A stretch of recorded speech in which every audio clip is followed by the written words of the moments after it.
हैं चैनल बांगे दरा और पेश खिदमत है किताब बाले जिब्रील का हिस्सा रुबाइयात।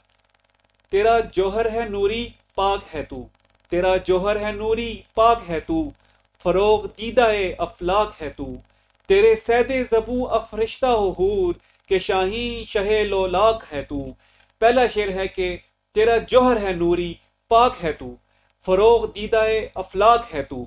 तेरा जौहर यानी असल नूरी है और तू हर लिहाज से पाक है और तू आसमानों की आंख का तारा है।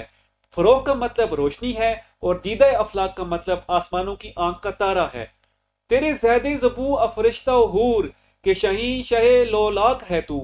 ज़ैदे ज़बू का मतलब है अदना और हकीर शिकार और अफरिश्ता हूर का मतलब है फरिश्ते और हूरें, आलम बाला की मखलूक।